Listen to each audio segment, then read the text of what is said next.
ونعوذ بالله من شرور أنفسنا ومن سيئات أعمالنا من يهده الله فلا مضل له ومن يضلل فلا هادي له وأشهد أن لا إله إلا الله وحده لا شريك له وأشهد أن محمدا عبده ورسوله أما بعد.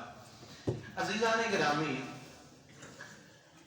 وقت بھی نہیں ہے اور اس میں کسی کو ڈاؤٹ اور شک بھی نہیں ہے کہ عورت کو اسلام نے جو حقوق دیے ہیں وہ کوئی معاشرہ، کوئی مذہب کبھی نہ دیے ہیں نہ دے سکتا ہے، کیونکہ عدل و انصاف پر مبنی یہ دین ہے اور یہی دین عدل و انصاف پر مبنی ہے، اس کے علاوہ اور کوئی نہیں.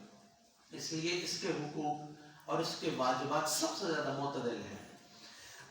اور لوگ اس میں بھی غفلت کرتے ہیں، اس میں کوئی شک نہیں کہ حقوق نہ مردوں کو پورے ملتے ہیں نہ عورتوں کو ملتے ہیں، نہ بیٹیوں کو ملتے ہیں نہ بیٹوں کو ملتے ہیں، نہ والدین کو ملتے ہیں، نہ بطور شہری کسی کو بھی حقوق ملتے ہیں. حقوق کے معاملات میں بہت زیادہ غفلت ہے. اگر کوئی عورتوں کے حقوق کے لیے آواز اٹھاتا ہے تو اس کو چاہیے کہ واقعی آواز اٹھائے اور وہ حقوق مانگے جو ان کے حقوق بنتے ہیں اور جن حقوق پہ ان کا حق ہے، پیدائشی ان کا حق ہے. مثال کے طور پر بچیوں کی پیدائش پر خوشی کا اظہار نہ کرنا، یہ ہمارے معاشرے کا بہت بڑا المیہ ہے. بچہ ہوتا ہے مٹھائی بانٹی جاتی ہے، بچی ہوتی تو کیوں نہیں ہوتی، کیوں نہیں؟ اللہ تعالیٰ نے توفیق نصیب فرمائی، 2 بیٹے عطا فرمائے، 2 بیٹیاں عطا فرمائی. الحمدللہ بیٹیوں پر بھی ہم نے اسی طرح مٹھائی بانٹی اور اسی طرح خوشی کا اظہار کیا. اور مجھے یقین کرے اس کا علم نہیں تھا کہ لوگ حیران ہوئے کہ بیٹی پر بھی، بیٹی کی پیدائش پر بھی مٹھائی بانٹی جاتی ہے. اور الحمدللہ میں پوری خوشی تھی. اللہ تعالیٰ جس کو چاہے جو ہے وہ بیٹیوں کے ذریعے عزت عطا فرما دے. لیس الذکر کالانثی، اللہ نے مریم کے بارے میں فرمایا تھا کہ یہ بیٹی ایسی ہے، یہ بیٹی مریم ہم نے تم نے ایسی عطا کی کہ یہ کام کو مرد کر ہی نہیں سکتا جو اللہ اس سے لے گا. یہ اس کا بنیادی حق ہے کہ اس کی پیدائش پہ خوشی منائی جائے، خوش ہوا جائے. اور یہ بھی اس کے حق ہے کہ اس کو اچھی تعلیم دلائی جائے.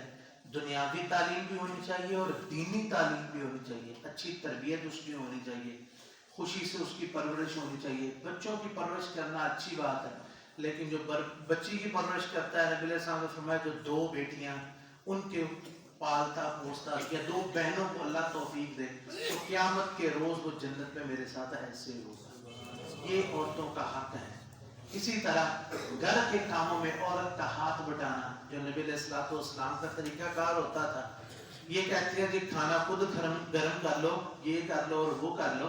بھئی اگر کوئی گھر میں کر بھی لے گا تو کوئی مسئلہ نہیں ہے، لیکن بات یہ ہے کہ یہ ذمہ داری عورت کی ہی ہے. لیکن مرد کو چاہیے کہ گھر میں عورتوں کے ساتھ ان کا ہاتھ بٹائے، گھر کے کاموں میں اس کے ساتھ تعاون کرے، بچوں کی ذمہ داریاں سارا، یہ اس کا حق ہے. اور سب سے بڑی بات، وراثت میں عورت کو اس کا حق دینا ہے.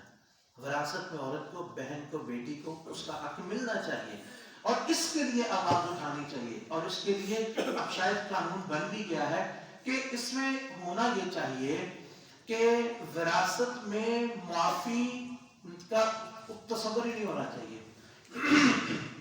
اور شاید قانون ایسے بھی ہے، اور جب کوئی شخص فوت ہو جائے بیٹوں اور بیٹیوں کو خود بخود اس کی وراثت منتقل ہو جائے. ہاں اگر کوئی بیٹی چاہتی ہے تو اپنے بھائی کو دوں تو وہ اپنا حصہ وصول کرے، وصول کرنے کے بعد دے دے، اس کی مرضی ہے، جو مرضی کرے.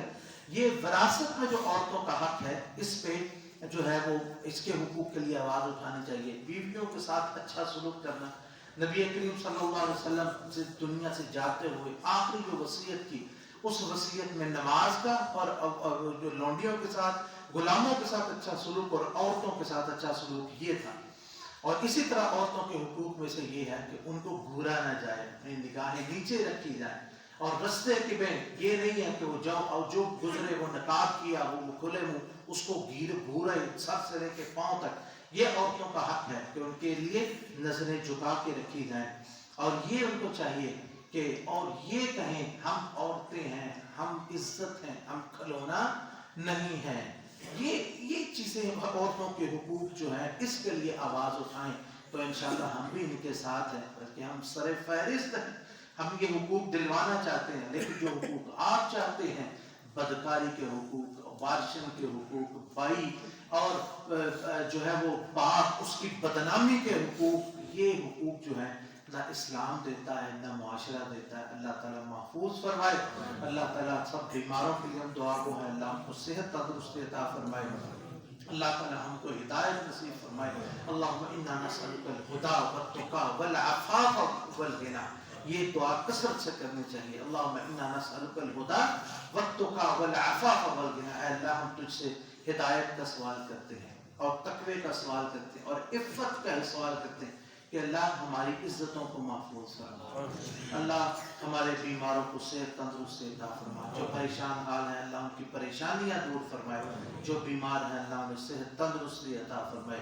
اللہم صلی علی محمد وعلی آل محمد کما صلیت علی ابراہیم وعلی آل ابراہیم انک حمید مجید. اللہم بارک علی محمد وعلی آل محمد کما بارکت علی ابراہیم